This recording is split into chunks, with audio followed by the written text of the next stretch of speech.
Look, I know I promised you guys cake and then forgot it on Wednesday, but as you can see, the set assets didn't even load in correctly, so we definitely can't get cake.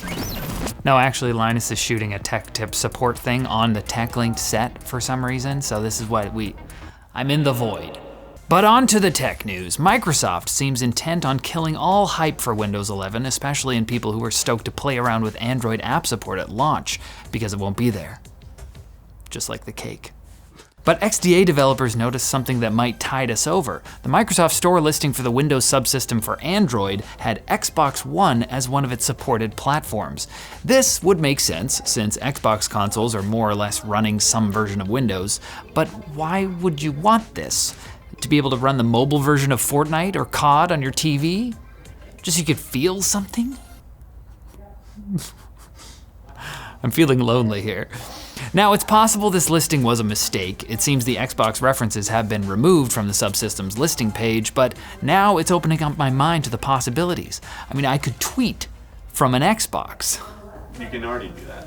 I could read an ebook. Apple is taking a number of steps back on a few different fronts. For one, they're delaying that controversial photo scanning system designed to detect photos of child abuse after basically the entire internet heard about it and was like, "Sorry, you're doing what now?" Apple says they've decided to take additional time over the coming months to collect input and make improvements before releasing these critically important child safety features that involve basically scanning every photo on the majority of iPhones all the time. Apple has also said it will follow the same rules it makes third-party advertisers follow in iOS 15 and will ask users for permission before enabling personalized ads in its own services. Finally, Apple is making a global change to the iOS App Store. Reader apps, which is what Apple calls apps like Netflix, Spotify, and Kindle that have removed in-app signups to avoid the 30% cut, will be allowed to link directly from the app to a website where users can sign up and pay. Apple made the change to get Japan to quit an antitrust investigation, which is always the reason you want these companies to do these things. It seems like Apple is slowly being forced to relinquish its iron grip on the App Store finger by finger. But will they eventually let go? And how many fingers does a trillion-dollar company have anyway? You can buy a lot of fingers with that. Trust me, that gets you a lot of fingers.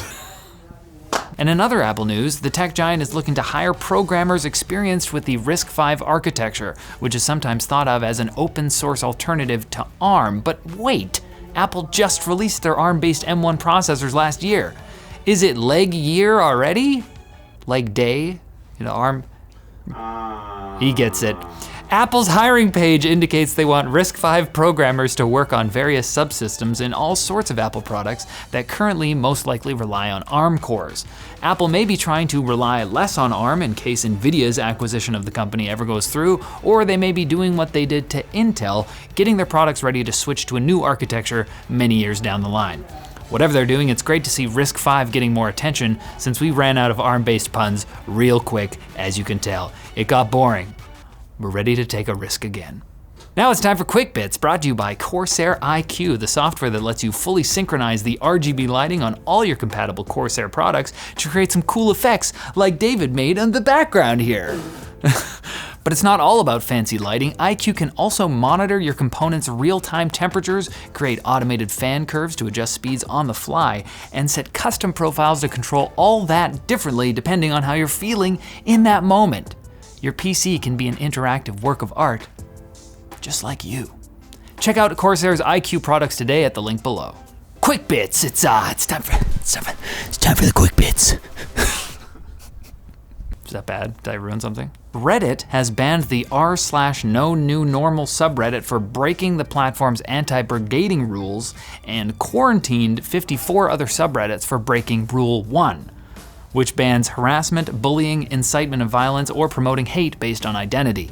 The restrictions come after 450 subreddits joined an open letter asking Reddit to address COVID misinformation on the site. However, quarantining a subreddit still allows it to be viewed if users click past a warning page. Reddit has resisted pressure to restrict its users' speech, and there's probably a lot to say about that, but this is a quick bit, so my hands are tied.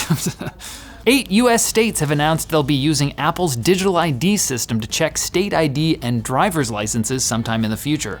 Arizona, Georgia, Connecticut, Iowa, Kentucky, Maryland, Oklahoma and Utah have expressed interest in the system, which some skeptics are worried will simply lead to further erosion of citizens' privacy. But it will also mean you could take one more card out of your wallet, which may help you to not sit with one butt cheek a little higher than the other, and that could save you some money on a chiropractor. So I'm for it.